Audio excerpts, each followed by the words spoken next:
Bro, imagine this. You're just vibing in life, scrolling your phone like a professional loser. When suddenly bam you get a random hey, long time message. And your brain goes into Bollywood mode instantly. Long time. Oh my god, she remembers me. She typed hey. Bro, hey has for letters, but it hit harder than my salary notification. This isn't just any hey. This is from her. Your first love. The one you used to write cringe WhatsApp statuses for. The one you thought you'd marry at 17, like you already had the wedding cards printed in your brain. So, after 10 years, I actually met her. Yeah, bro, 10 full years. You know what that means. 10 years of fake gym plans, toxic relationships, watching reels at 3 a.m., and still not learning Excel properly. And when I saw her, time slowed down. Bro, it felt like one of those slow-mo Karen Johar shots. Wind blowing, violins playing, my hairline running away but still vibing. She looked the same, but also not the same. Like nostalgia hit me, but also reality slapped me. And you know the funniest part? She didn't look like the girl in my memories. In my memories, she was like Katrina Kaif and Jabtak Hayyan. But in reality, she was human, like a normal person, just like me. Bro, that's the thing with first loves. We hype them up so much in our heads. Netflix should actually hire us as directors. We sat down at a cafe. The same cafe where, 10 years ago, I couldn't even afford a cappuccino. Now, I still can't afford it. But I bought it anyway because ego. She smiled and said, "You haven't changed."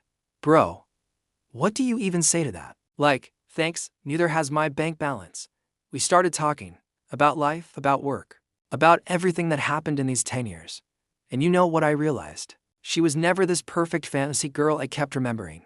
She was just a person with her own struggles, with her own heartbreaks, with her own failed attempts at life. At one point she laughed and said, "Remember how you wrote me that 3-page letter in class 10? And bro, my soul left my body. Like, madam, why are you bringing up my cringe archives? That letter had metaphors like your smile is my sunrise. Bro, I didn't even wake up for sunrise back then. Here's the lesson, bro. First love is not about forever. It's about first. The first time your heart races. The first time you actually dress properly just to meet someone. The first time you feel like, damn, maybe life isn't that bad. But also, the first time you cry like a Bollywood side character when it doesn't work out. We keep holding on to that memory, thinking maybe one day.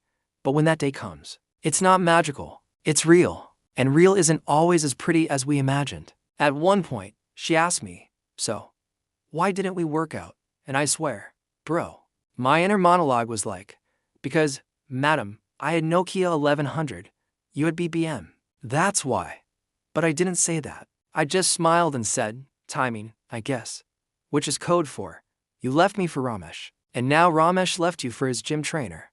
By the end of the evening, I realized something heavy. She wasn't here for a second chance. She wasn't here to restart the love story. She was just closing a chapter. And so was I. And you know what? That's okay. Because sometimes, life doesn't give you closure in words. It gives you closure in moments. In that one last coffee, one last laugh, one last awkward hug before you go back to your own messed up lives. I walked out of that cafe.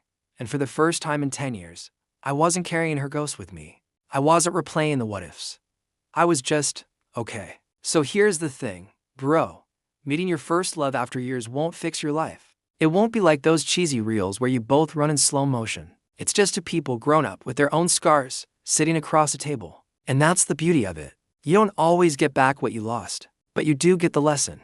Lesson, stop romanticizing the past. Respect it, learn from it, but don't live in it. So tell me this, bro, if you could meet your first love today, what would you say? Comment below and hit subscribe, because I swear we're all living these stories, but nobody's talking about them out loud.